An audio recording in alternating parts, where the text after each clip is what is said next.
Inilah hidup kami ya Tuhan. Kami rindu untuk menyenangkan Tuhan. Amin.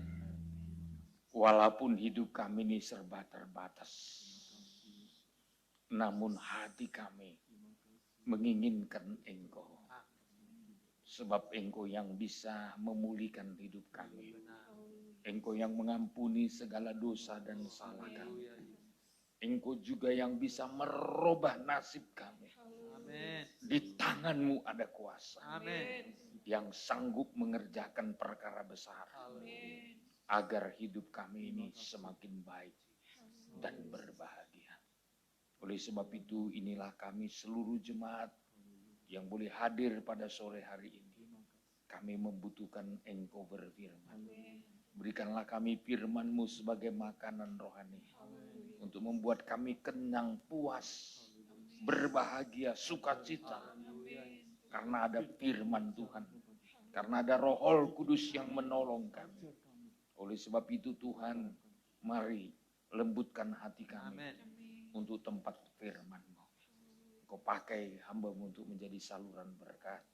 Kami juga menolak segala pekerjaan setan, kuasa gelap, roh jahat, apapun bentuknya. Kami usir Engkau jauh-jauh dalam nama Yesus. Kami diberi kemenangan, kami diberi penghiburan. Terima kasih Tuhan. Dalam nama Tuhan Yesus Kristus, kami bersyukur dan berdoa. Bersama kita katakan, amin. Silakan duduk Bapak Ibu saudara-saudaraku yang kekasih. Saya mengucapkan selamat sore. Salam sejahtera buat kita sekalian. Salam. Shalom. Ya, salam jumpa buat semua jemaat Tuhan dan juga mungkin jemaat-jemaat yang baru yang saudara mungkin belum terlalu kenal ya. Di tengah-tengah kita ada Pak Regar bersama istri ya. Ya, tentu salam jumpa di tempat ini, di gereja ini, juga putranya ya, Darmin yang ya seringkali pepatah katakan, tak kenal maka tak sayang.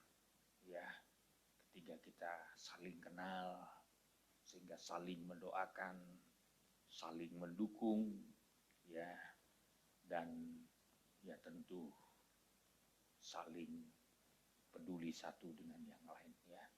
Mungkin jemaat-jemaat yang lain yang saya tidak bisa sebut namanya, kiranya Tuhan menolong saudara. Ya, hari ini ibadah khusus bagi kita karena berkaitan dengan hari kenaikan Yesus Kristus. Ya, jadi ini ibadah khusus hari Kamis. Ya, kali ini kita gunakan untuk kita boleh memuji, menyembah Tuhan, mendengar firman. Seharusnya ya besok ibadah Bible study, tapi kita gabung hari ini sehingga besok tidak ada ibadah kita. Nanti minggu depan baru ada kembali ibadah Bible study kita hari Jumat ya. Sekali lagi terima kasih buat seluruh doa sidang jemaat ya, atas ya, kalau minggu-minggu yang lalu saya datang ke sini Jumat, ya saudara mengucapkan selamat, saudara ya, dan saya sudah terima berkat yang saudara sampaikan juga kepada kami, ya itu semua karena anugerah dan pertolongan Tuhan. Namun sampai hari Minggu masih terus mengalir berkat-berkat Tuhan. Ya, anehnya saya nggak ke Batu Haji, di Batu Haji disiapkan kue, ya. Padahal saya nggak datang di situ, saudara. Ya, siapkan juga berkat. Ya, karena saya nggak datang, saudara. Ya, karena kita ada tamu, ada 3 orang tamu kita, pendeta. Ya, 1 saudara ya melayani di Batu Haji, 1 melayani di sini, 1 lagi melayani di gereja kita di Telaga Punggur, tapi saya melayani di Baloi, saudaraku. Jadi ada 3 tamu dari Jakarta untuk melayani kita. Makanya akhirnya apa? Jemaat datang ke baloi ya dengan bawa kuenya. Saya bilang, ya masa tiap hari makan kue? Ya, kalau saya tiap hari makan kue manis-manis, bukan malah makin sehat, saya bilang. Gulanya naik, saudaraku. Makanya Mak Penina cek semalam, agak naik sedikit gulanya. Ya, biasanya gula puasa saya tidak terlalu tinggi, saudara. Tapi sekarang naiklah, orang hampir dari 1 minggu makan kue manis terus. Ya, terus dari mulai Perawang, saudaraku. Ya, di tempat Pak Pendeta Nenggolan sampai terus pulang ya, kue terus yang manis-manis ya, sampai saking banyaknya kuenya bisa membagi untuk makan semua, ada lagi bawa pulang ke rumahnya. Ya, Anda sudah tahu lah kalau jemaat di Balui udah puas makan kue bawa pulang lagi, berarti kuenya itu kue raksasa, saudara. Ya. Saya belum pernah tahu ulang tahun sampai begitu besarnya kuenya. Sampai nggak bisa diangkat lagi pakai tangan, saudaraku.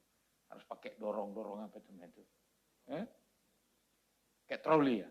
Nah, pakai troli didorong, saudaraku. Ya, saking besarnya, saudara. Ya, dan sekali lagi tentu sukacita kita semua ya, bukan hanya di Balwe, di Batu Haji, di Punggur, Tanjung Uban, di semua. Ya, tempat pelayanan kita, bahkan di Indonesia maupun di luar negeri, saudara ya. Dan ucapan-ucapan selamat yang mereka ucapkan, tentu itu ucapan berkat, saudara, untuk kami dan untuk kita semua ya. Dan hari ini kita kembali bertemu dalam rangkaian ibadah khusus Hari Kenaikan Tuhan Yesus ke Sorga. Saudara, Hari Kenaikan Tuhan Yesus ke Sorga ini momen penting. Ya. Kenapa, saudara? Ya, andai kata Tuhan Yesus tidak naik ke sorga, orang pasti ragu, betul nggak ada sorga? Ya. Betul nggak Tuhan itu datang dari sorga? Karena Yesus berkata, aku datang dari atas. Ya. Bukan dari bumi dia, dari atas. Oleh sebab itu, saudara, Yesus harus naik ke sorga. Untuk membuktikan sorga itu ada. Ya. Andai kata Yesus nggak naik ke sorga, ya, Anda boleh bayangkan betapa sulitnya kita mempercayai adanya sorga. Oleh sebab itu, saudaraku, Alkitab memberikan petunjuk yang jelas kepada saya dan kepada saudara bahwa kenaikan Yesus ke sorga membuktikan adanya sorga. Oleh sebab itu dirangkai di Alkitab, terutama oleh seorang penulis yang bernama Lukas. Ya. Dia menulis surat Injil Lukas. Ya. Injil Lukas menceritakan tentang bagaimana perbuatan-perbuatan Yesus yang menyelamatkan. Itu yang pertama. Ya. Yang kedua, bagaimana ajaran-ajaran Yesus agar kita dididik sebagai orang percaya. Dan khusus Injil Lukas adalah menceritakan perbuatan-perbuatan Tuhan yang dilakukan Tuhan ajaran-ajaran yang dilakukan Tuhan sampai dia terangkat ke sorga.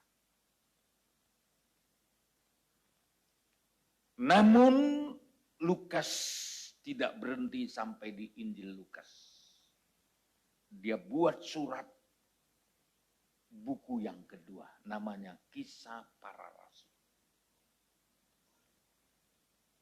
Saudara, kalau saudara perhatikan Kisah Para Rasul, setelah Yesus bangkit dari antara orang mati, dia menampakkan diri berulang-ulang selama 40 hari.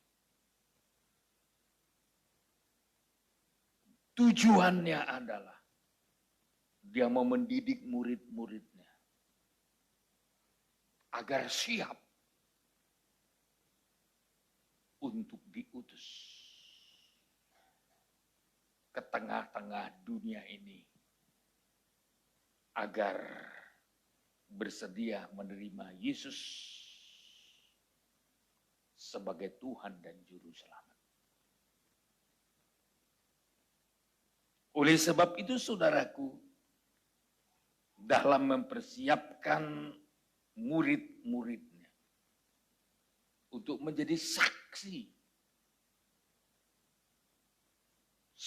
soal kematian, saksi soal kebangkitan, saksi soal kenaikan,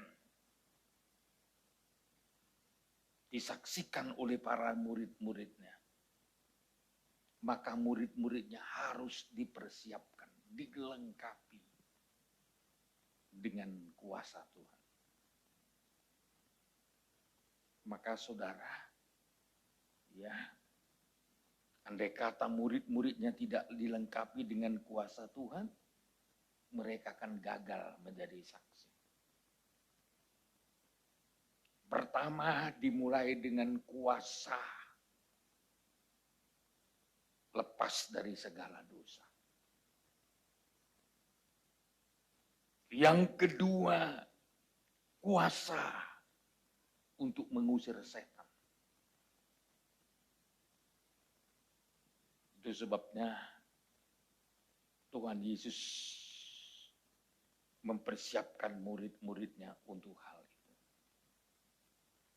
Selanjutnya, murid-murid dipersiapkan untuk memiliki kuasa mengadakan mujizat, menyembuhkan orang sakit. Ya, karena salah satu persoalan manusia di dunia ini tidak saja persoalan dosa, tapi persoalan sakit penyakit.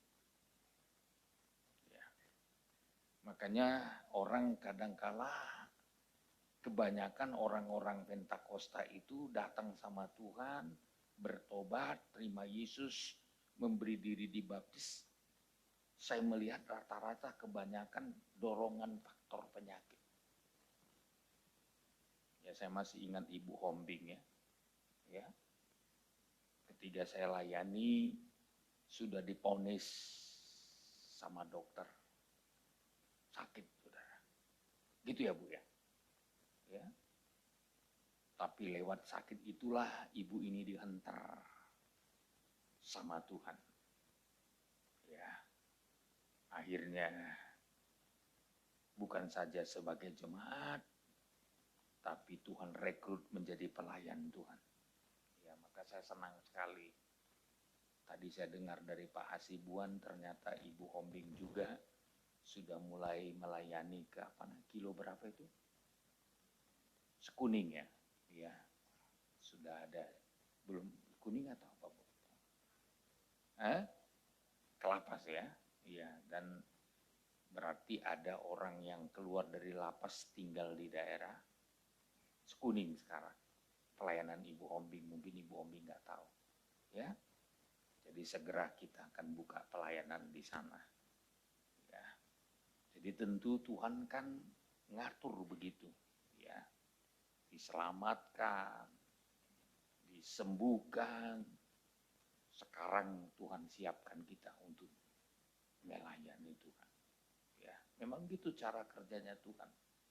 Makanya ada kuasa. Ya. Maka saudara harus bersaksi tentang Yesus. Ya. Anda juga harus bersaksi tentang Roh Kudus. Sama, saudara. Menerima Yesus dengan menerima Roh Kudus sama bobotnya. Sama pentingnya. Kalau Anda menerima Yesus, dosamu diampuni. Ya. Penyakitmu disembuhkan. Keadaanmu dipulihkan. Tapi kalau Anda menerima Roh Kudus, Anda dipersiapkan untuk menjadi saksinya Tuhan. Ada kuasa mengusir setan. Ya. Dan bukan saja mengusir setan, mengadakan mujizat. Mujizat. Ya. Jadi sama bobotnya. Makanya orang Kristen kalau bersedia menerima Yesus, harus bersedia menerima Roh Kudus. Maka Alkitab menyusun begitu. Injil Lukas menyusun bagaimana Tuhan Yesus, perbuatan-perbuatan Yesus untuk menyelamatkan kita. Yang kedua, bagaimana Yesus memberikan ajaran, pengajaran. Dan yang ketiga dilanjut dengan kitab Kisah Para Rasul. Bagaimana murid-murid Tuhan diperlengkapi dengan kuasa Tuhan. 3 poin ini harus kita ketahui dengan benar. Sebab apa, saudara? Sebab tujuan Tuhan memberikan 3 poin ini untuk membawa kita masuk ke dalam sorga. Hari ini kita mengingat kembali hari kebangkitan Tuhan. Tadi saya katakan di pembukaan, Yesus naik ke sorga setelah bangkit dari antara orang mati. Hari ini kita rayakan hari kenaikan.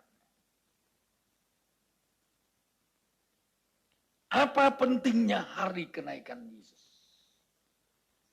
Mari kita lihat dulu Injil Yohanes 14 ayat 1 sampai ayat 3. Mari. Ayat 1 sampai ayat 3 Ya. dengan perikop rumah Bapa. Saudara yakin ada rumah Bapa? Amin. Ya. Kalau anak sekolah minggu pasti hafal itu ya.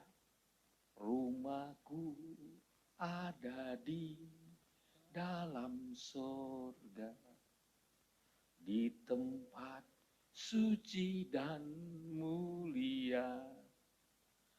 Kalau hatiku sedih dan susah, ku ingat rumahku di surga.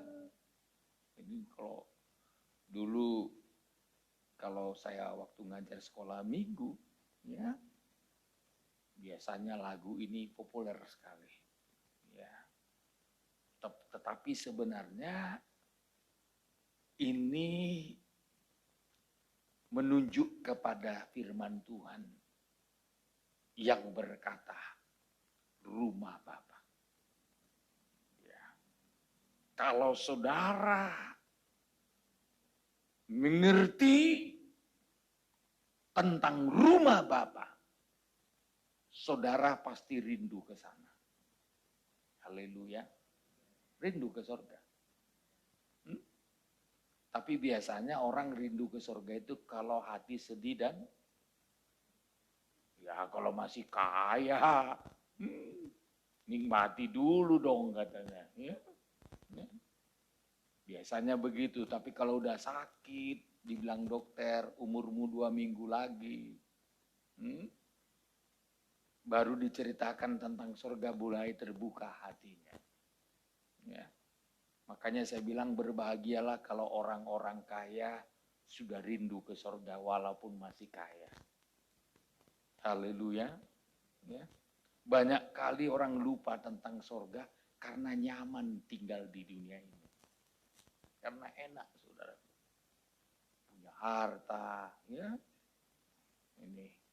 Maka saya melihat ada beberapa pelayanan kita, orang-orang kaya, yang hatinya rindu ke sorga. Termasuk Pak Joni Pardede. Ya. Saya kadang-kadang lihat, dia geli hati saya. Pakaiannya, warnanya cuma hitam putih. Baju putih, celana hitam. Ya. Termasuk jas. Kalaupun ada yang tawarkan warna biru, warna enggak lah Pak katanya. Saya tawarkan di Korea Selatan. Ya. Pak Joni beli jas itu, ada banyak itu warna yang cantik-cantik. Saya bilang, enggak usah lah Pak, warna hitam aja. Aku bilang warna hitammu banyak kali. Jadi orang menganggap dia hanya punya satu jas karena hitam.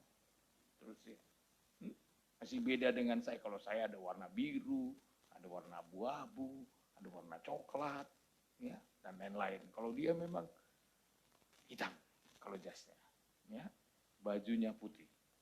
Itu pun bukan lengan panjang, lengan pendek, saudara. Jadi kalau dia beli pun 10 baju putih, ya, kan nggak tahu orang itu. Dikira cuma satu bajunya, saudara. Karena warnanya itu-ituan. Ya. Tapi ada pelajaran yang saya dapat dari kehidupannya. Bagi dia tidak ada lagi kebanggaan dunia. Ya. Yang ada di pikirannya bagaimana ke surga. Bagaimana orang bisa dia ajak ke surga. Makanya yang ada di pikirannya bagaimana melayani, bersaksi, nah itu aja. Ya. Ya. Dulu waktu saya baru kenal dia, kalau ngasih uang dia nggak pernah hitung-hitung, segini sudah. Pak, nih katanya, saya ngerepot ngitungnya di kamar. Berapa dikasih Pak Joni ini dia pikir. Nah, apalagi kalau dulu saya kan kadang-kadang secara pribadi menyampaikan firman. Ada ayat kan, saya kasih ini ayatnya, saya bilang, wah kalau gitu harus ada persembahan Pak, katanya. Kasih persembahan. Keluar lagi ayat kedua, kasih persembahan. Jadi kalau 3 ayat, 3 kali persembahan, saudaraku. Ya, itu dia dulu. Jadi nggak pernah hitung-hitung itu. Dia langsung ambil begini. Juga kalau memberi sama orang. Kadang-kala ada orang yang minta sama dia. Begitu juga saya lihat. Kayak itu. Ya, kasih begitu. Ya. Itu dulu baru-baru dia bertobat. Kalau sekarang, ya, berapa Pak Gembala aku kasih sama dia? Kasih segini. Oh, udah banyak kali tuh Pak, katanya. Enggak. Ya, sesuai dengan kebutuhannya. Saudara, ya, kalau kita ingat surga, lain ceritanya di hidup ini. Maka Yesus berkata, janganlah gelisah hatimu. Percayalah kepada Allah, percayalah juga kepadaku. Inti yang disampaikan Tuhan Yesus dalam Yohanes pasal 14 ini, ayat 1 sampai ayat 3 ini sebenarnya adalah berbicara tentang dia mengajak setiap kita percaya kepada Tuhan, percaya kepada Yesus tentang sorga. Kalau saudara percaya tentang sorga dan tujuan hidupmu ke sorga, ada berkatnya. Berkat pertama, tidak gelisah hatimu. Haleluya. Janganlah gelisah hatimu. Orang yang gelisah-gelisah itu karena tujuan hidupnya nggak ke sorga. Coba ke sorga tujuan hidupnya. Nanti di sorga kok. Ya. Yang bikin gelisah kan yang di dunia ini. Nggak ada uang, gelisah. Kurang laku jualan, gelisah. Tapi sini nggak ada semua. Aman saudaraku. Kurang ada rezeki. Sakit sedikit gelisah, mati laku. Saya dulu berapa puluh kali udah diponis dokter. Ya, bukan sekali, 2 kali saudara. Ya. Tapi puji Tuhan setiap kali saya ingat sorga, semangat saya selalu bangkit. Ya. Dulu saya masih ingat pertama kali saya kena paru-paru. Yang pertama dulu saudaraku, 3/4 dari paru-paru saya ini sudah habis bolong-bolong. Waktu itu saya diminta dibawa berobat di Medan itu, salah satu profesor dokter. Karena saya nggak pernah opname seumur hidup saya. Baru pertama kali waktu itu 20 tahun lebih yang lalu. Saya bilang, dokter saya nggak mau opname. Saya akan pulang ke Batam. Lalu saudara, dia tunjukkan foto ronsen. Ada lampunya di dalam, langsung dia tunjukkan semua ini. Coba Bapak lihat ini semua, katanya. Ini paru-paru Bapak, yang ini bolong, ini bolong, ini bolong, ini bolong, ini bolong. Hanya tinggal sedikit lagi nih yang masih belum kena, Pak. Saya bilang, pokoknya dokter saya pulang. Dia pukul meja langsung di depan saya. Baru pertama seumur hidup saya dokter main pukul. Tak, katanya, Bapak mau mati atau mau diobati? Wah, karena dipukul gitu saya kan pendeta loh. Ciut saya langsung. Yalah kalau gitu Pak Dokter, saya bersedia opname. Saya bersedia rawat inap saudaraku. Lalu dokter bilang setelah diperiksa, ditentukan Bapak harus disuntik 30 kali. 1 hari 1 kali. Saya bilang, wah jadi 1 bulan saya di sini dok. Nggak pulang-pulang ke Batam. Bagaimana dengan pelayanan? Pokoknya 30 kali selama 1 bulan. Tiap pagi 1 kali. Tiap pagi 1 kali. Waduh. Waktu itu saya anggap dunia udah mau kiamat loh.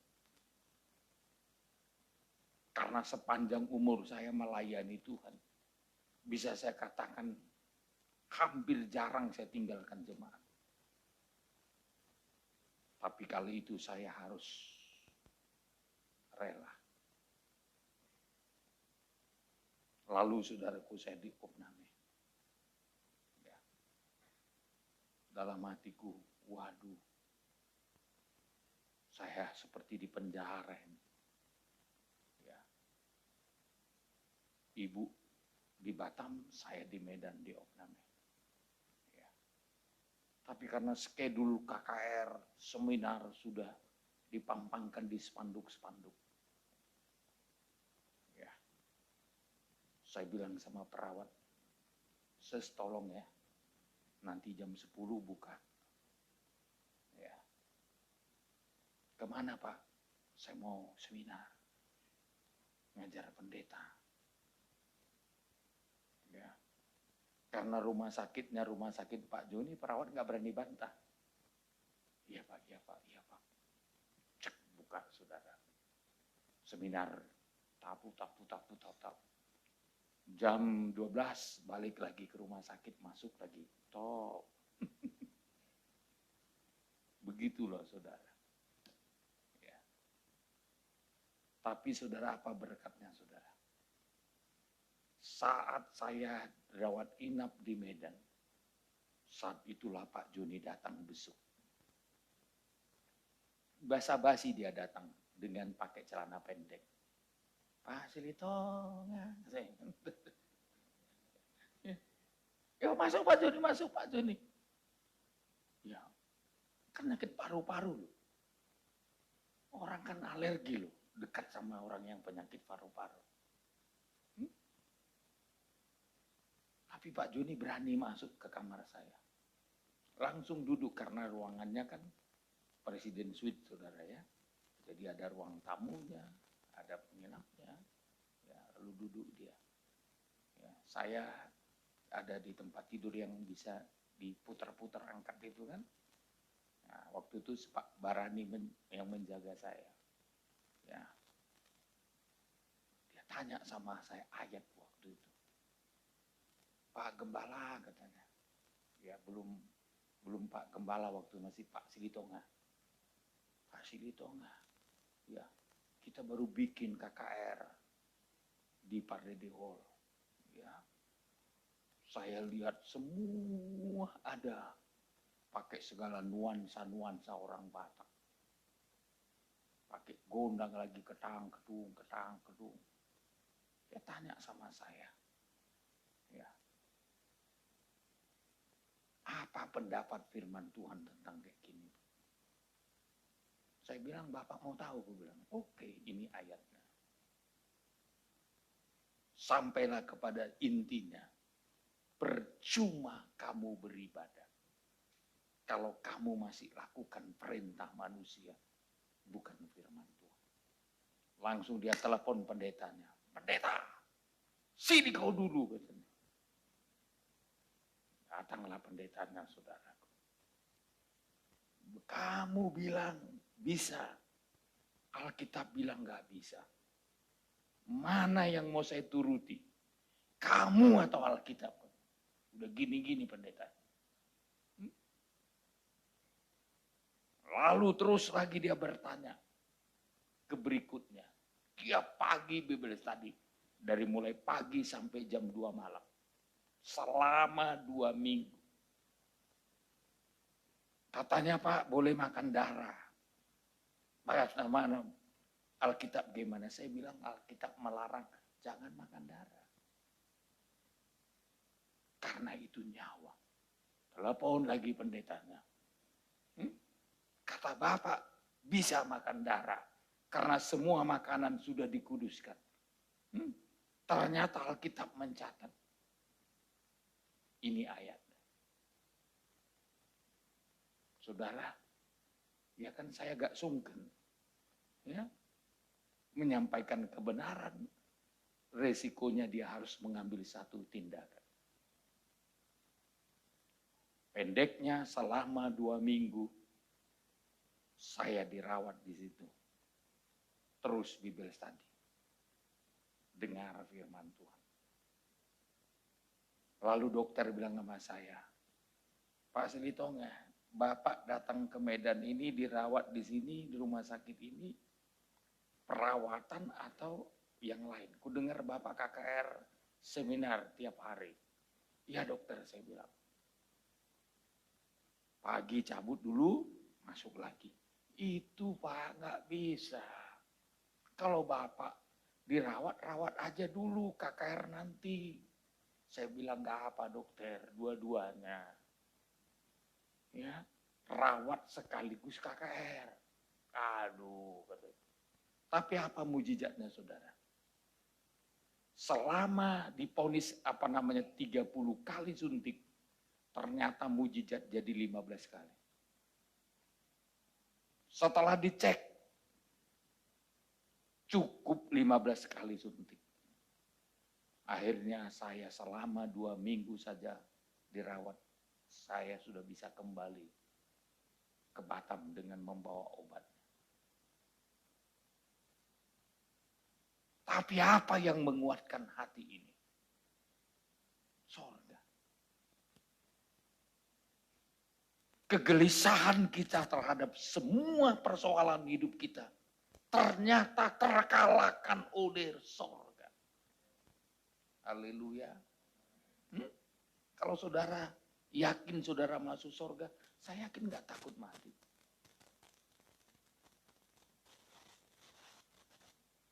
Kalau saudara yakin saudara masuk surga, saya yakin Anda gak akan takut melewati pencobaan. Kalau saudara yakin bahwa saudara akan masuk surga, Anda tidak takut melewati kemiskinan sebab Di sorga segala sesuatunya berbeda dengan yang di bumi.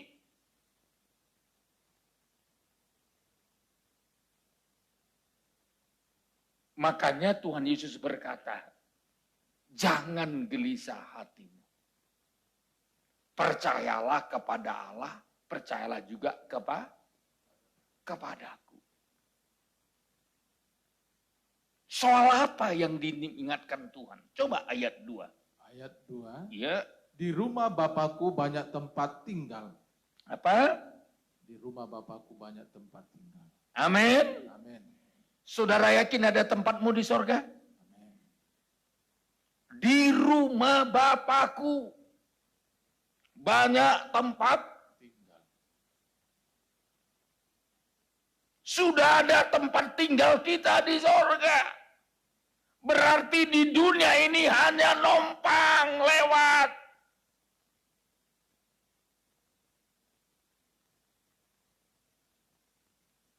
Satu kali kita akan ke sana.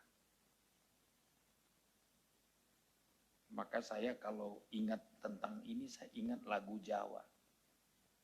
Eng dunio piro lawase. Eng dunio mung ngampir ngombe. Prokonco elingo marang uritmu.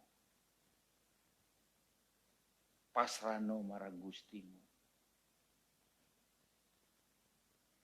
Berapa lamakah hidup di dunia ini? Di dunia ini hanya seperti orang mampir minum saja. Transit saja. Bukan di sini tempat kita permanen. Bukan di sini keadaan kita permanen.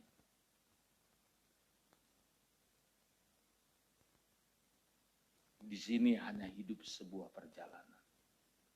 Perjalanan hidup. Oleh sebab itu Tuhan berkata, di rumah Bapakku banyak tempat tinggal. Jika tidak demikian, tentu aku mengatakannya kepadamu. Kalau enggak betul ada sorga, pasti aku enggak bohong sama kalian.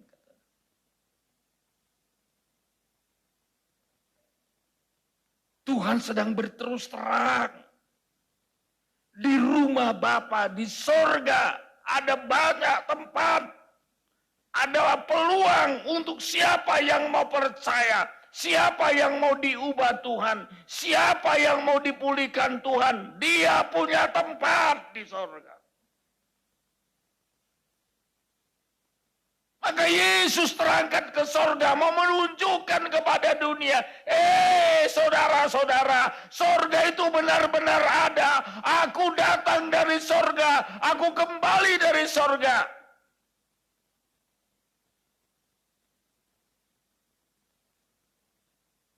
Jangan gelisah hatimu.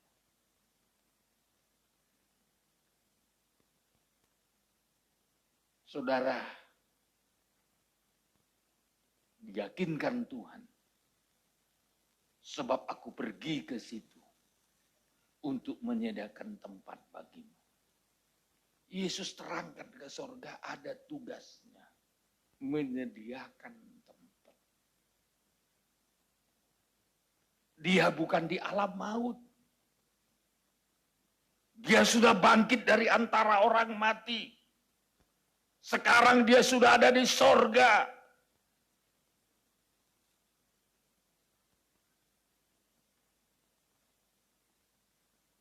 Saudara, percayalah kepada Tuhan. Iman saudara harus tertuju kepada Yesus yang menyediakan sorga. Harus ke sana. Ya. Ke sana tujuan hidup kita. Kepada apa yang disiapkan Tuhan. Kalau udah ke situ tujuan hidup kita, waduh. Hidup kita tidak sembarangan. Kita tidak mau gagal.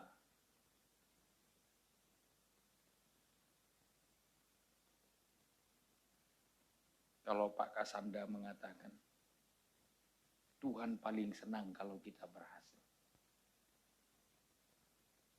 Tuhan paling senang kalau kita sukses.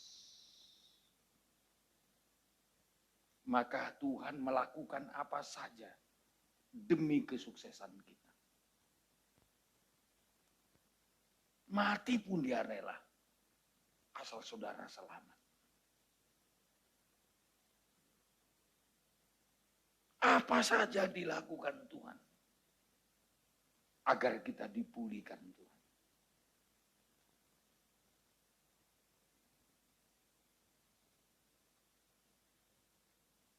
Dia bergembira kalau saya dan saudara sukses.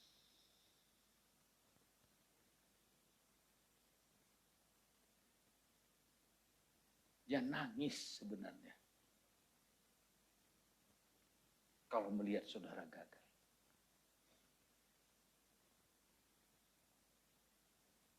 Makanya saya selalu mengajak jemaat datang sama Tuhan. Biar Tuhan ubah nasib kita. Haleluya.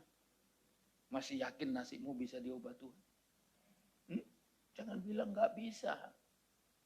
Kita sudah dengar firman Tuhan, apa yang dikatakan Tuhan kepada Nabi Yeremia. Bahwa Tuhan sudah mengenal kita sebelum kita diciptakan. Tuhan sudah menguduskan kita sebelum kita dilahirkan. Tuhan sudah menetapkan kita sebelum kita ada. Tapi Yeremia berkata sama Tuhan, dia masih muda. Dia berkata sama Tuhan, aku gak pintar bicara. Tuhan tegur dengan tegas. Hei Yeremia, berubah kamu. Jangan batasi kuasaku. Aku sudah kenal engkau. Aku sudah ampuni engkau. Aku sudah tetapkan engkau. Tidak ada yang bisa membatalkan nasibmu.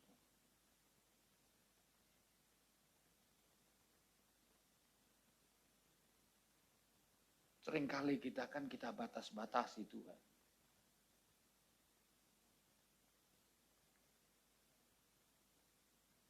Ada 3 poin yang seringkali kita buat alasan kita membatasi Tuhan. Yang pertama, pikiran kita.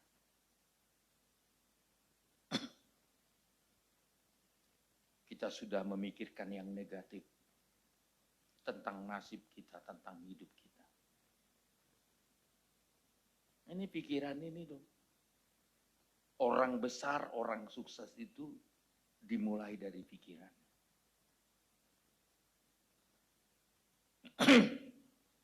Dia sudah rancang di pikirannya. Sama dengan pembuat pesawat terbang, saudaraku. Di sininya dirancang. Nanti akan kubuat ada sayapnya, ada ekornya, ada mesinnya. Dia rancang. Maka saudara, perancang itu, desainer itu mahal loh ya. Tapi jarang orang mau ngambil jurusan desainer. Saya harap yang perempuan-perempuan kuliah ambil jurusan itu, bikin desain tentang model, baju. Ya. Jasa desain itu mahal. Nanti ketika dijahit baju itu cocok bagi dunia, itu mahal kali bayarannya.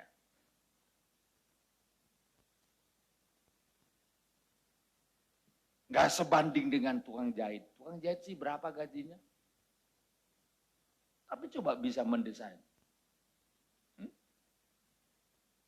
Saya aja kalau pergi jas, selalu saya cari tempat yang jago mendesain.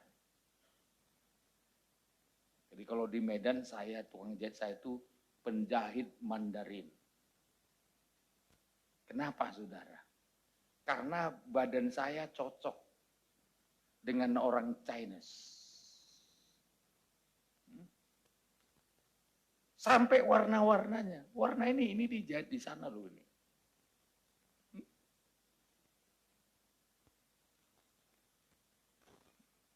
Kenapa? Kenapa jadi mahal? Karena yang mendesain itu sesuai dengan badan saya.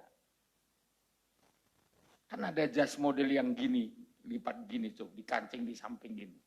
Itu gak cocok sama badan saya. Itu untuk orang gemuk gitu. Kalau model badan saya ini cocoknya, jasnya, kancingnya 2, kalau bisa dibuka begini, nah baru pas dia. Saya bilang sama tukang jahit itu yang selalu menjahit jas saya.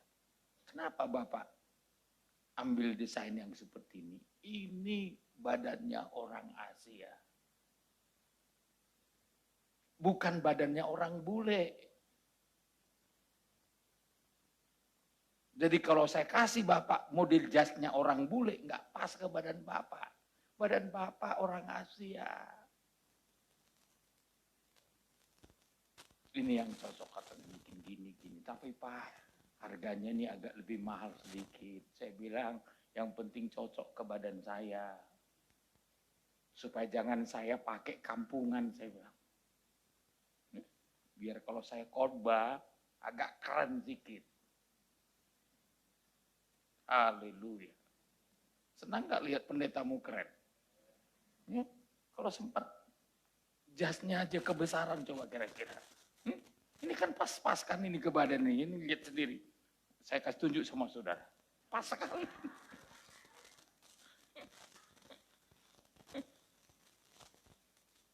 Ada yang rancang. Makanya ini coba. Jangan kuliah semua hukum semua. Kedokteran semua. Pernah nggak berpikir saudara mendesain, saudara buat tempat jahit, pabriknya, ininya semua, saudara jadi bosnya. Ini yang mudah-mudah, jangan pikir, wah saya cukup kerja. Kalau di Batam muka kuning, kalau sini apa? Cita-citanya hanya sampai lubang. Paling tinggi Lagoy.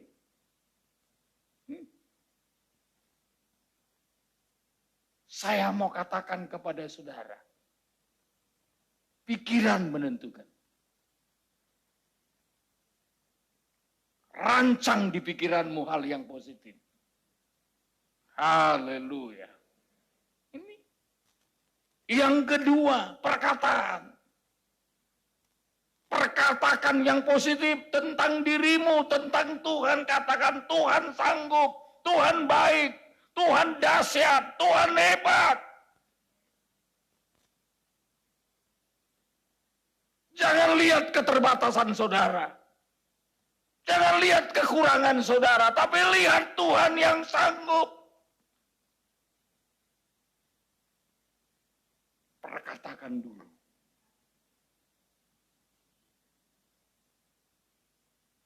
Saya selalu suka berkata-kata walaupun belum ada.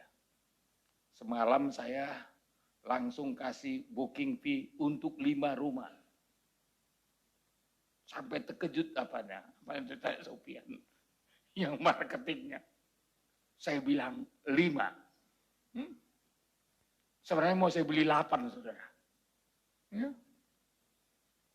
Setelah saya bayar uang booking fee-nya, di tengah jalan mulai setan membisikin hati saya. Dari mana uangnya? 5.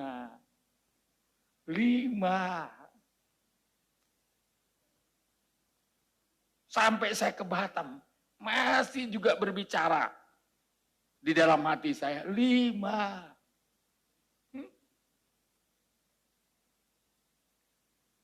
Saya hitung sampai membangunnya sekitar 1 miliar lebih. Lalu saya bilang sama ibu, saya yakin Tuhan buka jalan. Mulai saya perkatakan sama Tuhan. Biasanya orang kasih hadiah ulang tahun sama saya. Tapi kali ini saya yang ingin memberi sama Tuhan. Bayangkan, 2 untuk tempat ibadah saya bilang akan gue beli cash. Uangnya belum ada. Itu di mana? Di Tanjung Pinang. Kenapa saya punya beban ke situ? Karena saya lihat anak-anak kita mahasiswa. Setelah sampai di sana, ngawur jalan hidupnya. Kalau enggak tergembala. Saya enggak mau kehilangan momen. Saya enggak mau kehilangan jiwa. Udah capek-capek kita mendoakan. Orang tua udah capek membesarkannya.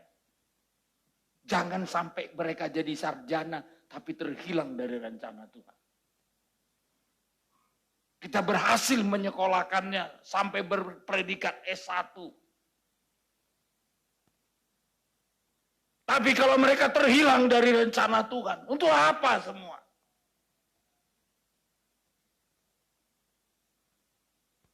Maka ditekat oleh iman. Kita harus buka pelayanan di sini. Tentu apa yang diperlukan? Tempat ibadah. Rumah. Kami ukur sama Sopian. 5 kapling. Sudah sampai sana itu Pak, kata.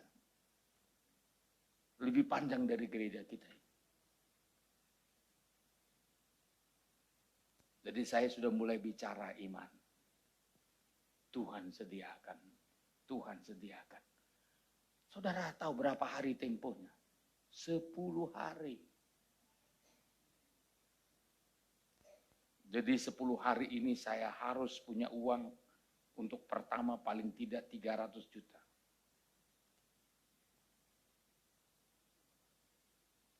Tapi saya yakin Tuhan 10 hari.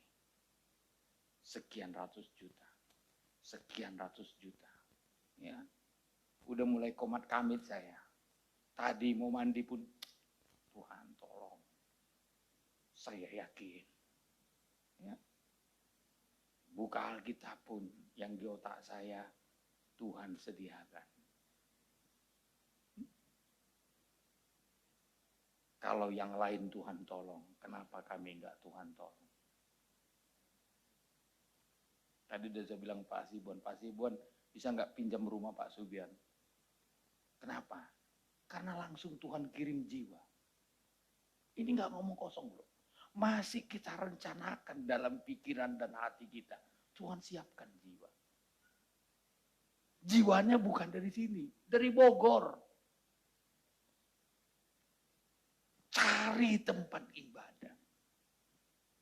Karena apa? Dia kuliah di tempat itu. Di mana namanya? Yang saudara yang tahu tempat. Lalu neneknya berkata, saudaranya berkata, kamu harus beribadah. Tadi habis saya khotbah langsung Bapak udahnya salam saya, Pak sudah terjawab katanya. Apa jawabannya? Anak kami, anak kakak saya berarti nanti beribadah di situ. Bagi saya bukan soal jiwanya, tapi Tuhan buka jalan. Satu saja sebagai tanda. Segumpal awan saja sebagai membuktikan Tuhan berkenan. Kenapa enggak orang Batam yang ngomong gitu? Tuhan kirim dari Bogor. Ini udah pasti loh.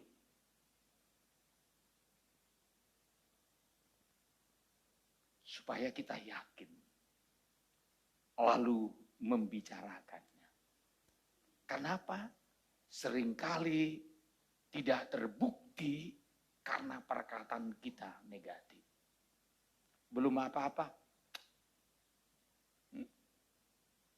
Kan banyak kali orang Kristen gitu, baru buka bisnis, nanti rugi. Jadilah seperti Seharusnya kan nanti saya untung, bukan puntung. Haleluya. Coba. Ini belum apa-apa, udahlah. Udah negatif perkataannya, nggak ada nanti pembeli. Sikit kalinya penduduk Uban ini. Coba bilang sama Tuhan, Tuhan memang penduduk Uban ini terbatas. Tapi kalau seluruh penduduk Uban 90% aja belanja sama saya. Toko saya terkaya. Nggak yakin saudara. Jangan langsung batasi dengan perkataan. Wah, nggak mungkin. Tuhan bisa bikin sandar kapal-kapal di Tanjung Uban. Biar barang saudara masuk kapal. Yakin nggak? Kalau dibikinnya 1 bulan, 10 aja langganan saudara. Berapa banyak ayam masuk ke situ, ke kulkasnya? Sayurnya, tomatnya, cabenya, bawangnya. Saya berdoa biar Batam, Tanjung Uban ini betul-betul Tuhan genapi janjinya. Anda tahu segera akan dibuat pelabuhan-pelabuhan khusus. Dari Singapura nanti, dari negara lain. Sandar di daerah kita ini, di Kepri ini. Mungkin nanti bapak-bapak pedagang nggak cukup lagi hanya beli mobil, beli speed ngantar barang ke kapal-kapal. Aminkan dulu. Perkatakan mulai sekarang. Jangan bilang, wah nasiku gini. Kita ini kan seringkali langsung negatif ngomongannya. Ya, saya aja dalam hatiku kami akan bikin kebun sayur. Paling enggak mulai dulu dari kangkung. Karena Pak Cibuy sudah bisa membelinya. Siapa lagi Pak Tanggang? Nggak usah dulu yang jauh-jauh lah. Ibu Napit. Ya. Junior. Gitu kan. Coba semua. Ambil sayur gereja. Bukan 100 kilo lagi per hari. 1 ton.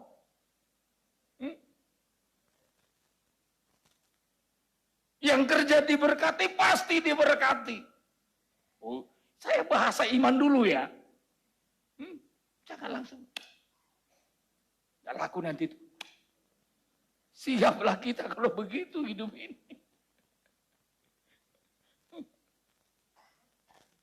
Saya selalu bilang sama Pak Paulus, 1000 ekor aja ayam kita betelor, ya kalikan aja berapa papan itu.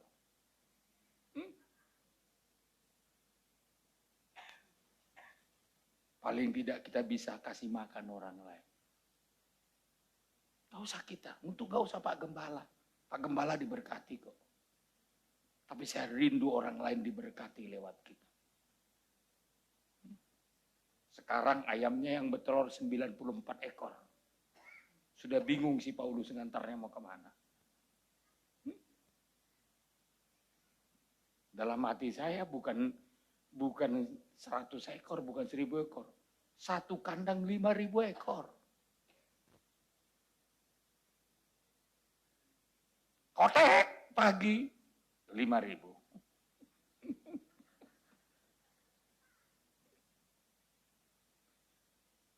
Mulai dari perkataan kita positif.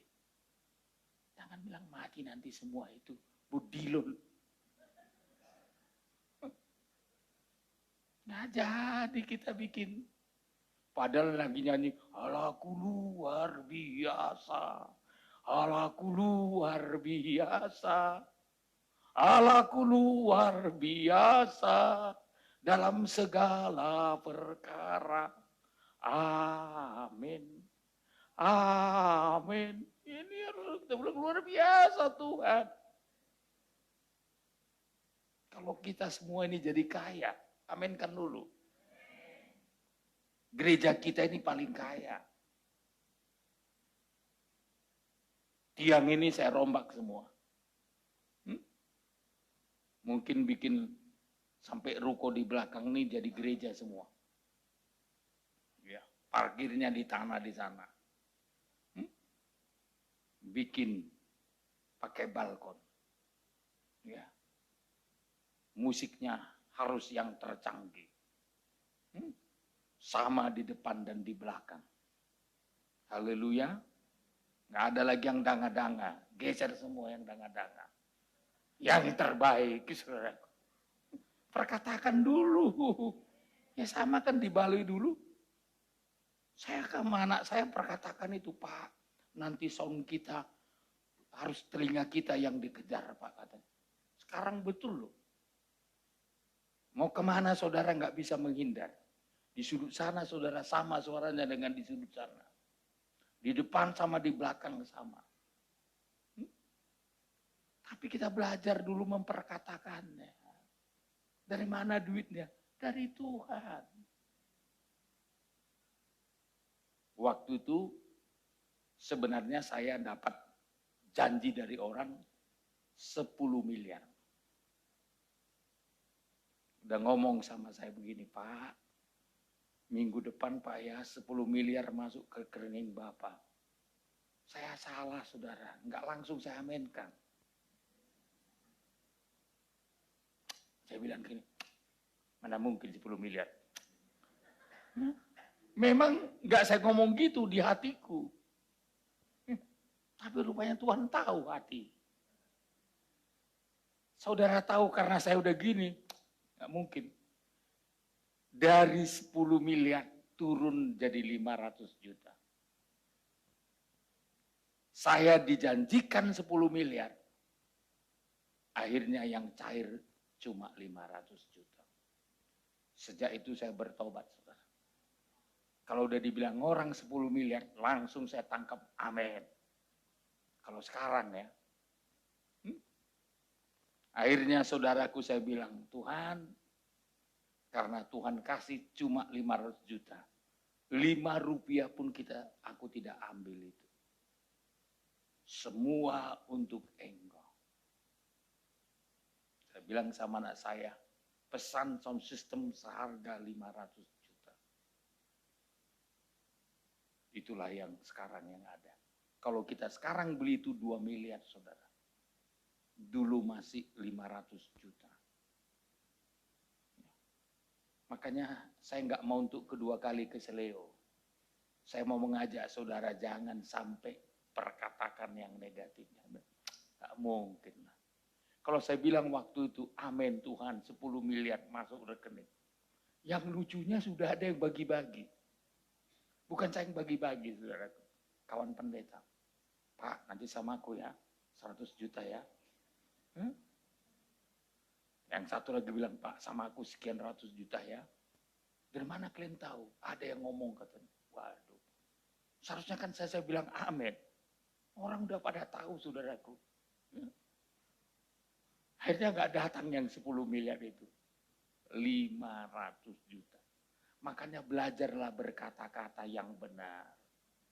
Jangan langsung bilang enggak. Dari mana? Enggak mungkin, enggak mungkin. Bagi orang percaya, tidak ada yang mustahil. Haleluya. Ya.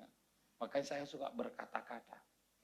Saya bilang sama jemaat, sama tim kita, sama Pak Utapia, saya bilang, nanti gereja kita di Batuaji harus bisa menampung 3.000 tempat duduk. Ya, kayak orang gila, saudara. Tapi saya yakin pasti jadi. Hari Sabtu kami sudah mulai cor tangganya. Ya. Dan saya yakin, sebelum saya terlalu tua, itu gereja sudah siap. Di lantai 1 semua parkir. Di lantai 2 dan balkonnya di lantai 3. Saya sudah bayangkan di situ 3.000 orang duduk di bangku. Dan sudah mulai diperkatakan 3.000 tempat duduk. 3.000 tempat duduk. Tepat pada waktunya. Jadi seperti apa yang Tuhan kehendaki. Yang ketiga, selalu menjadi penghalang. Iman kita enggak bertumbuh. Iman juga menentukan. Kalau saudara memiliki iman yang bisa percaya walaupun tidak melihat, saya yakin pasti jadi. Haleluya. Belum lihat tapi percaya. Belum ada tapi percaya Tuhan sanggup mengadakan. Tapi jangan seperti kawan saya. Salah. Saudara. Diukurinya tanah orang. Tiap pagi diukurinya. Diintip sama yang punya tanah. Ya, apanya Bapak ini? Mau digarapnya rupanya tanah itu katanya. Kukur tiap hari. Ukur. Ya, jadi dia bawa Vespa saudara setiap mengukur itu. Memang dia bilang dalam nama Yesus ini jadi milikku. Didengar sama yang punya tanah. Dalam Yesus ya, katanya udah miliknya. Ambil Pak. Dikejar-kejar pendeta ini saudaraku. Dibakar Vespa. Gitu juga salah. Ya. Kadang-kadang ya kita perlu belajar percaya. Tapi jangan salah. Haleluya. Ini klaim janji Tuhan. Rancang dalam pikiran. Sesuatu yang besar. Perkatakan dengan mulut. Imani dalam iman yang bertumbuh. Jangan bilang ini anak-anak kita pun gak kita imani jadi orang besar. Belum apa-apa, bodoh kali kau. Bodoh kali kau. Jadilah seperti perkataanmu, jadi si bodoh-bodoh. Seharusnya kan, aku yakin Tuhan kasih kebijakan kepadamu. Seringkali kan kita yang memperkatakan yang salah. Anak kita belum tahu kenakalan, langsung kita bilang nakal kali kau, nakal kali kau. Jadilah dia orang nakal. Baru berpuasalah saudara. Tuhan. Tuhan kalau beliau jawab begini, kan kau yang bilang nakal kali dia. Harusnya kan kita belajar memberkati. Haleluya. Ya, belajar merancang yang positif. Jadi sekali lagi saya mau katakan. Yang pertama, kenapa Yesus terangkat ke surga? Supaya saudara percaya dengan adanya surga. Haleluya. Yang kedua, supaya saudara siap kalau dia datang. Dia pasti datang. Maka di ayat yang kedua sampai ayat 3. Yohanes pasal 14 ayat 2 sampai 3. Silakan. Ayat 2 sampai ayat 3. Iya. Di rumah Bapakku banyak tempat tinggal. Banyak tempat tinggal. Aminkan dulu. Amin. Langsung saudara bilang, Tuhan ada tempatku di sana. Ya, di dunia aku bisa nggak punya rumah, tapi di sorga aku punya rumah. Aminkan dulu. Kalau dulu kan susah orang punya rumah, sekarang udah enak loh. Ada rumah subsidi. Ya. Kalau di Batam ada lagi rumah Ruli, tahu Ruli? Yang liar-liar itu saudaraku. Ya. Jadi kalaupun saudara kita seperti itu di bumi ini, kita harus yakin bahwa di surga kita punya rumah. Ya. Dan Tuhan Yesus berkata, coba terus. Jika tidak demikian, tentu aku mengatakannya kepadamu, sebab aku pergi ke situ untuk menyediakan tempat bagimu. Iya. Aku pergi ke situ untuk menyediakan tempat. Terus. Dan apabila aku telah pergi ke situ Ya. dan telah menyediakan tempat bagimu, Terus. aku akan datang kembali. Aku akan Datang kembali. datang kembali. Aminkan dulu. Amin. Tuhan Yesus akan datang kembali setelah Dia siapkan tempat untuk kita. Aku akan datang kembali. Ngapain Dia datang? Terus. Dan membawa kamu ke Ya. tempatku. Membawa kamu Ke tempatku. Saudara yakin Tuhan akan datang untuk membawa kita ke tempat Dia? Dia udah siapkan tempat untuk kita. Di mana Dia berada, di situ Tuhan ingin saudara dan saya berada. Di dunia aja kalau raja punya istana loh. Yang mau menjemput kita itu raja di atas segala raja. Saya yakin apa yang disiapkan Tuhan menjadi tempat kita adalah tempat yang belum pernah terpikir oleh kita. Apa yang belum pernah kita pikirkan katanya. Ya, apa yang belum pernah timbul dalam hati disediakan Tuhan untuk orang yang mengasihinya.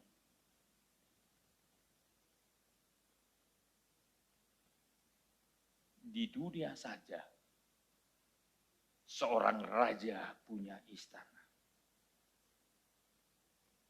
Apalagi Tuhan. Setelah Tuhan menyediakan tempat itu, Dia berkata, aku akan datang membawa kamu ke tempatku, ke istananya Tuhan. Aduh, saya tidak bisa bayangkan, saudara. Kita mau dibawa ke tempatnya Tuhan berada.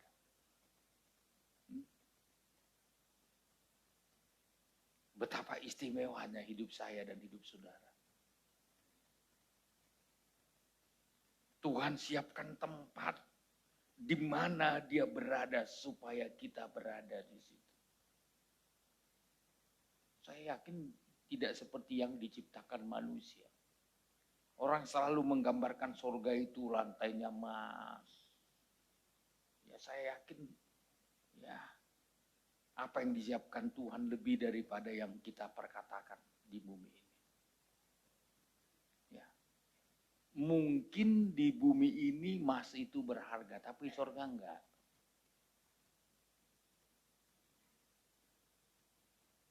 Lebih dari situ yang disiapkan Tuhan. Mungkin di bumi orang kalau pakai emas, ya apalagi kalau pakai emas setengah kilo, karena ukurannya di bumi harga emas berapa. Tapi kalau di surga, apa tolak ukurnya? Kemuliaan Tuhan yang tidak ternilai. Jadi tempat yang disiapkan Tuhan, tempat Dia berada supaya kita berada di situ adalah sesuatu yang belum pernah kita pikirkan, yang belum pernah timbul dalam hati kita. Sudah disediakan Tuhan sebagai apa? Nanti bentuk penghiburan kemuliaan. Kenapa? Karena di bumi ini kita sudah banyak bayar harga, melewati kesusahan, melewati pencobaan, melewati tetesan air mata. Nanti di sana hapus semua.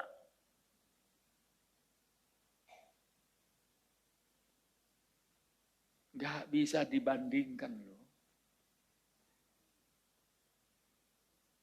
Kalau hanya sebatas emas saja. Sudah kita kenal emas ya.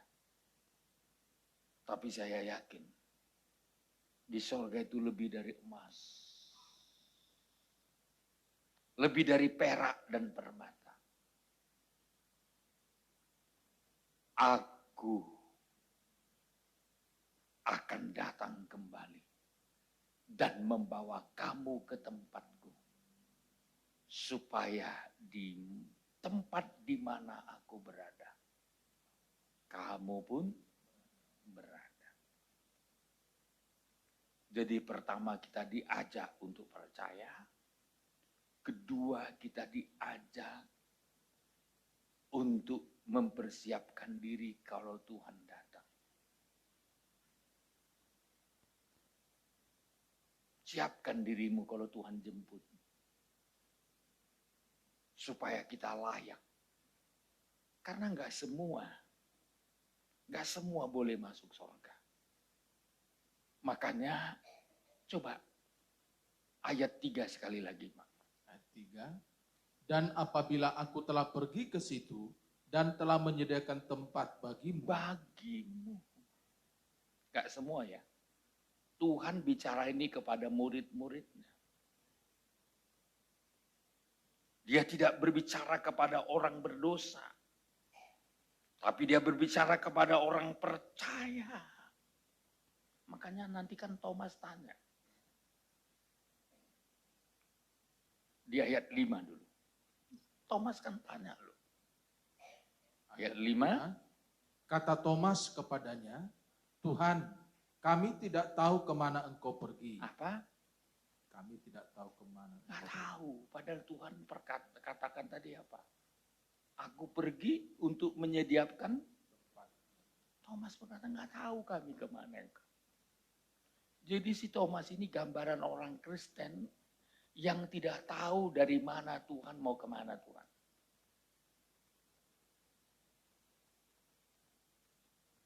Dan dia berkata terus, Pak. Jadi bagaimana kami tahu jalan ke situ? Ya. Kata Yesus kepadanya. Kata Yesus kepadanya terus. Akulah jalan kebenaran dan hidup. Ya. Tidak ada seorang pun yang datang kepada Bapa kalau tidak melalui aku.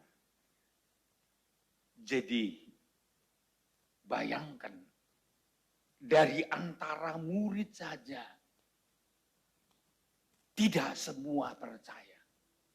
Tidak semua tahu ada jalan ke surga. Maka Tuhan berkata, aku akan datang kembali untuk menjemput kamu. Kamu yang bagaimana yang dijemput Tuhan? Kamu yang percaya.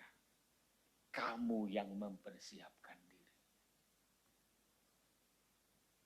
Maka kalau datang Tuhan, yang dijemput Tuhan itu yang sudah percaya dan mempersiapkan diri.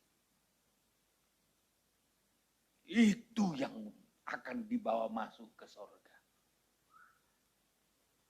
Oleh sebab itu saudaraku, poin yang ketiga. Apa yang mau kita lakukan kalau Tuhan datang menjemput kita supaya kita pasti masuk surga? Ada 3 poin yang harus kita lakukan.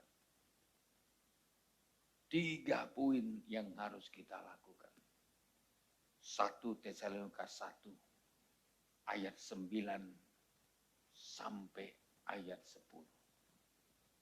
Ayat 10 saja dulu. Ayat 10. Ya. Dan untuk menantikan kedatangan anaknya dari sorga. Saudara mau menantikan Yesus datang dari sorga? Amin. Jadi yang pertama, nantikanlah Tuhan.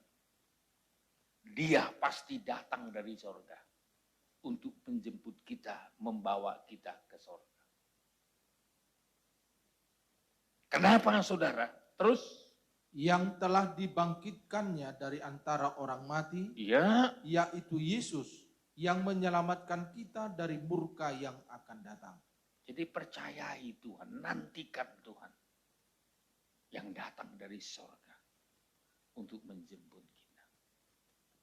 Jadi poin yang pertama, menantikan dia datang berarti mempersiapkan diri. Yang kedua, lepas dari segala ikatan keberhalaan. Itu ayat 9. Ayat 9. Sebab mereka sendiri bercerita tentang kami, bagaimana kamu sambut, dan bagaimana kamu berbalik dari berhala-berhala kepada Allah. Iya, stop dulu. Berbalik dari berhala-berhala kepada Allah. Bertobat melepaskan diri dari berhala. Kalau dalam kata lain berhala itu adalah idol, idola. Semua hal yang diidolakan manusia selain Tuhan, lepaskan diri saudara. Supaya saudara siap untuk masuk ke surga. Makanya Yesus berkata, apa yang dikagumi oleh manusia, dibenci oleh Allah. Anda boleh kaya, tapi jangan kagumi kekayaan. Kagumilah Tuhan si pemberi kekayaan itu. Amin. Haleluya. Jangan kayanya yang dikagumi. Tuhannya. Itu yang patut kita kagumi. Si pemberi, si pencipta itulah yang patut kita agumi. Seringkali kita cari berkat. Cari kekayaan. Tapi kita melupakan si pemberi berkat itu. Kalau Anda mau diberkati, jangan cari berkatnya. Cari siapa si pemberinya. Siapa sang penciptanya. Ke situ kita datang. Tuhan, Tuhan, Engkaulah pemilik segalanya. Makanya sampai ada nyanyian kita itu kan, orang muda pasti tahu lagu itu. Pelukis cakrawala, pencipta. Ya, masa nggak tahu lagu itu? Pencipta alam, pemilik kehidupan, dan sanggup. Dialah jalan kami rindukan,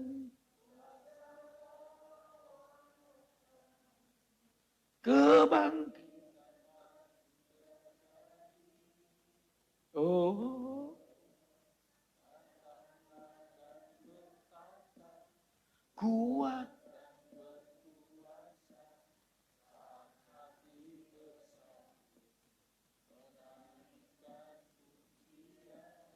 Belum.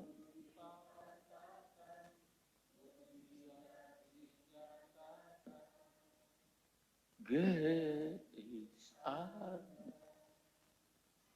ada yang pelukis, ada yang pencipta. Maka saudara, poin yang kedua, lepaskan diri dari berhala-berhala. Haleluya. Haleluya. Kagumi Tuhan. Katakan kaulah Tuhan pencipta. Dan yang ketiga, poin yang terakhir pada sore hari ini. Kembali ke ayat 9, bagian terakhir. Bagian terakhir, Ya, untuk melayani Allah yang hidup dan yang benar. jadi poin yang ketiga terakhir, layanilah Allah yang hidup Dan yang benar. Kalau saudara mau melayani Allah yang hidup, Anda juga harus hidup. Kalau saudara mau melayani Tuhan yang benar, Anda juga harus benar.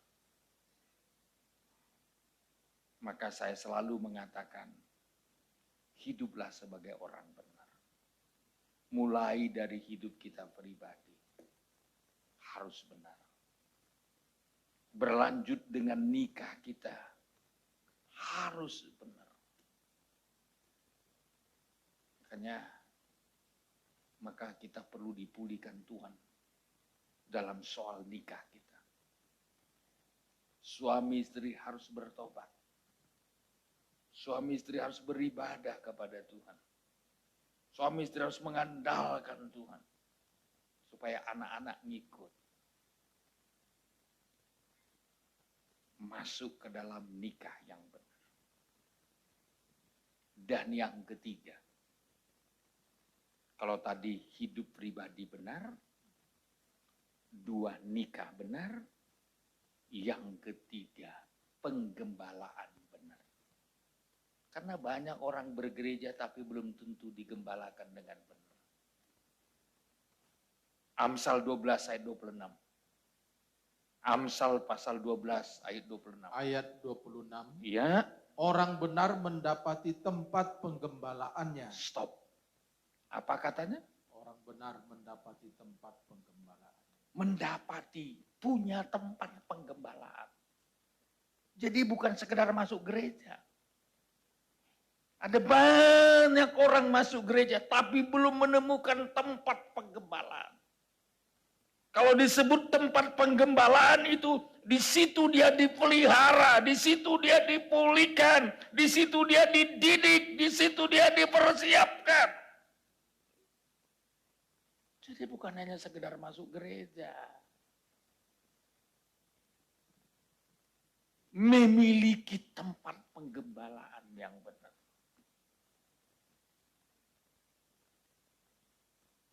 Jadi hidupnya benar, nikahnya benar, penggembalaannya harus benar. Maka saya selalu katakan, kita harus dalam pengajaran ini dipersiapkan berada di tempat penggembalaan. Supaya hidup kita jadi benar. Maka di penggembalaan itu apa? Perlu firman pengajaran.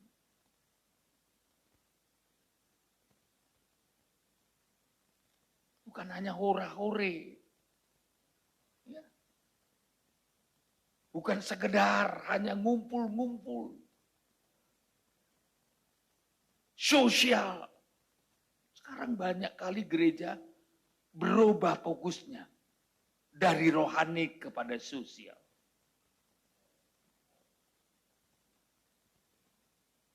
Tidak salah sosial. Tapi fokus gereja menjadikan kita orang rohani yang tergembala, yang disucikan, yang dididik untuk menjadi orang-orang percaya yang bertumbuh di dalam Tuhan. Bukan sekedar sosial, bagi-bagi sembako.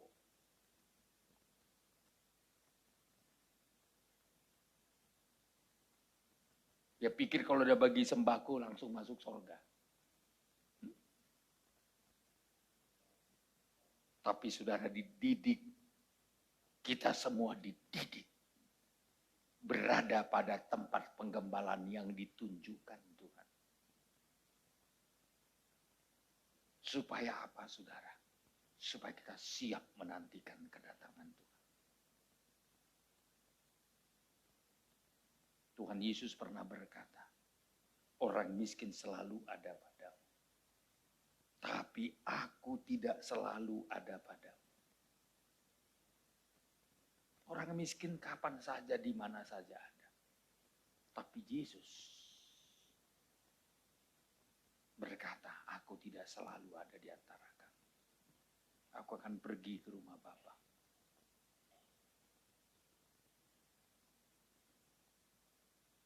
Artinya saudaraku, selama hidup di dunia, ada pergumulan. Selama hidup di dunia ada tantangan. Tapi saya mau mengajak saudara, layanilah Tuhan yang hidup dan yang benar. Kalau saudara mau melayani Tuhan yang benar, minta tolong sama Tuhan supaya dia memperbaiki hidup kita yang salah. Yang enggak betul jadi betul. Yang tidak benar jadi benar. Makanya nyanyikan itu lagu. Yang sudah rusak dibetulkan dengan penuh kasih sayang. Yesus perhatikan setiap tetesan air mata. Dia ku yang penuh penyesalan dosa. Bersediakah kita dibetulkan untuk jadi benar? Memang kita sebagai manusia seringkali jatuh bangun di dalam kesalahan. Tapi ada tangan Tuhan yang mau diulurkan untuk mengangkat kita. Kalau kita mau dibetulkan sama Tuhan. Haleluya. Berikan kesempatan Tuhan menangani hidup kita. Berikan kesempatan Tuhan menangani masa depan kita. Sekali lagi, orang benar mendapati tempat penggembalaannya. Tapi kalau orang fasik, tetapi jalan orang fasik, gak dapat tempat penggembalaan. Sesat, makin sesat. Orang benar itu Tuhan tunjukkan di sini ya, kamu dipelihara ya. Di sini ya, kamu digembalakan ya. Supaya hidupmu berbahagia, nasibmu dipulihkan. Tuhan yang tunjukkan, bukan saya yang tunjukkan. Tuhan, kita kumpul di gereja ini, Tuhan yang membawa kita ke sini. Kami ini hanya alatnya aja. Alatnya saja. Ya. Supaya apa? Supaya melalui tempat penggembalaan ini, kita semua dipulihkan. Ada banyak cara Tuhan memulihkan kita. Memulihkan hidup kita, memulihkan nikah kita, memulihkan keadaan kita. Dengan caranya yang ajaib. Maka kalau saudara sudah menemukan lewat firman, mari kita mohon untuk bertahan sampai Tuhan Yesus datang kembali. Haleluya. Haleluya. Jangan menghindar dari cara Tuhan. Tuhan siap menjadi tabibnya kita. Siap menjadi pemulih hidup kita. Siap menjadi pembela dan pemelihara kita. Kita tutup Alkitab kita. Sampai di sini pemberitaan firman Tuhan pada hari kenaikan Tuhan Yesus naik ke sorga. Kiranya semua diberkati Tuhan. Dan kiranya kita bertekad